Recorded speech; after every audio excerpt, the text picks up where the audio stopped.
Now, the Iranian state television has said that Tehran has obtained a draft of the initial and the unofficial framework of this so-called Memorandum of Understanding with the United States for ending this American-Israeli war on Iran. Now, according to the Iranian state television, as part of this framework, Tehran will restore commercial shipping through the Strait of Hormuz to pre-war levels within a month, while the United States will have to withdraw its military forces from Iran's vicinity and also must lift the naval blockade of Iranian ports and ships.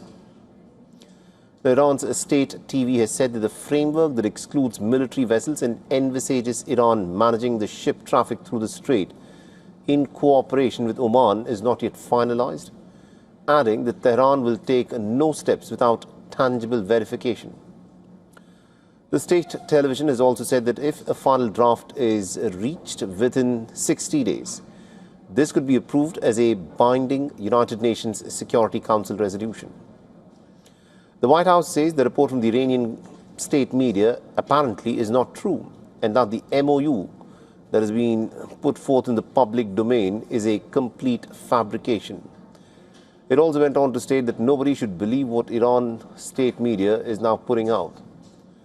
Now remember, the war in West Asia erupted after a sharp escalation between Iran and Israel earlier this year, with both sides exchanging missile and drone attacks that had disrupted shipping in the Gulf and had drawn in the U.S. military's involvement. So the situation in West Asia continues to evolve. Iranian guards have said that the possibility of war with Washington is pretty low at this moment, but has warned that the country remains fully prepared for any potential American or Israeli aggression. The statement has come a day after Iran accused the United States of breaching the ceasefire after the Americans staged a few bombings on Bandar Abbas and a few other sites along the Persian Gulf. Now, according to Iran's Tasnim news agency, a senior Iranian Navy official has said that the area from Chabahar to Mashhar will be turned into a graveyard for any aggressors, referring to the locations along Iran's southern coast where the United States had launched its bombings, claiming that these were self-defense strikes. The Iranian official also added that the armed forces are ready with full magazines if a similar attack happens again. The Iranian state media has reported blasts in south of Iran in the port city of Bandar Abbas near the Strait of Hormuz, whereas Iran's Revolutionary Guards has said that its forces actually shot down an MQ-9 Reaper drone entering its airspace and also fired at an F-35 fighter jet, which the Iranians claim they were able to lock on to again. With no clear winner in the war, neither the United States nor Iran appear ready for a compromise on the key sticking points in the negotiations, which include the Strait of Hormuz and also Iran's nuclear program.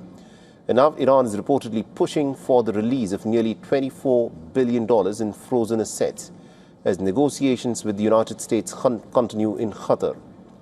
And according to Iran's Tasnim news agency, Tehran wants at least $12 billion made available immediately as part of a proposed 14-point framework that is aimed at ending the ongoing conflict. All right, now joining us on the broadcast, we've got Professor Peter Kuznick, who's a professor of history and director of Nuclear Studies Institute at the American University. He's joining us live from Washington, D.C. Professor, thank you very much indeed for joining us here on WION. Now, what do you make of this memorandum of understanding that's been put forth by the Iranian state media, where they've put out some very interesting details that the blockade of the Strait of Hormuz would be lifted, but the Iranians will exercise some level of control on who actually gets to access the Strait of Hormuz? The Americans have, of course, said that this document that's been put forth is a complete fabrication. You know, it's very difficult to believe either side in this war. Both sides have their propaganda machines that spin falsehoods repeatedly. The Iranians have been much closer to telling the truth throughout this fighting than the United States has.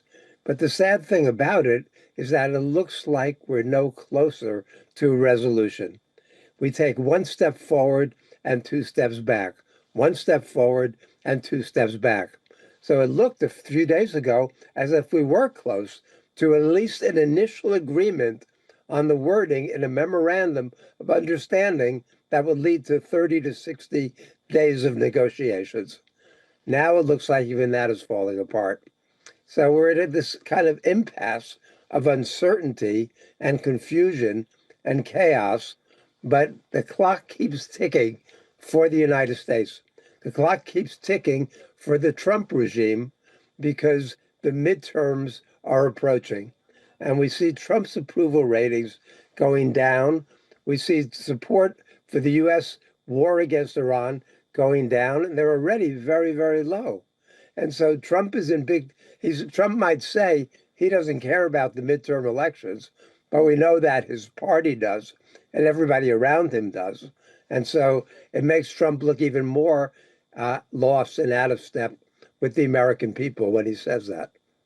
And also we heard from Donald Trump just a little while back where he again said, pretty much in his characteristic style, that Iran, he thinks, is very close to making a deal because Iran has got no choice. In your assessment, the key sticking points that are on the table, that is reopening the Strait of Hormuz, the nuclearization of Iran, and also another aspect that the Iranians and the Israelis want the Iranians to think about is to give up their ballistic missiles and drones. In your assessment, do you think Iran would be willing to negotiate on American terms on any of these three aspects? I think Iran is very willing to negotiate on opening the Strait of Hormuz and the U.S. lifting its blockade and removing U.S. troops from the area. Iran will be happy with that. Iran seems to be willing at some point to make a long-term deal about its enriched uranium. You have to remember that in 2015, Iran gave up 98% of its enriched uranium, the highly enriched uranium. They might be willing to do that again, but more likely what they're going to say now is they want to downblend it. So it will be not at weapons rates of enrichment, but it'll be at rates that can be used for a civilian nuclear energy program. So they could find a compromise on that. The Israelis do not want to go along with the idea that there's going to be a complete, total, verifiable ceasefire in Lebanon. The Israelis have hitting Lebanon and continue to do so. And so that's a sticking point. Then the question of sequencing and the question of removal of U.S. troops.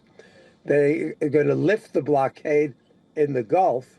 But will they actually be willing to remove additional U.S. troops? The U.S. has tens of thousands of troops and bases throughout the region. So that's another sticking point. But remember, during the JCPOA, the Iran nuclear deal, Iran did give up any possibility of reaching a bomb within a year. But the former supreme leader had a fatwa against nuclear weapons. But then the U.S. and Israel bombed and killed all the moderate leaders in Iran. And now you've got the Revolutionary Guard in control and the hardliners. So we've created a situation that makes it much more difficult to get to a resolution than it would have been before this all started. I think those are all some very crucial key sticking points there. Thank you very much indeed, Professor Kuznick, for joining us with that perspective, sir. My pleasure. Thanks for having me. For all the latest news, download the WION app and subscribe to our YouTube channel.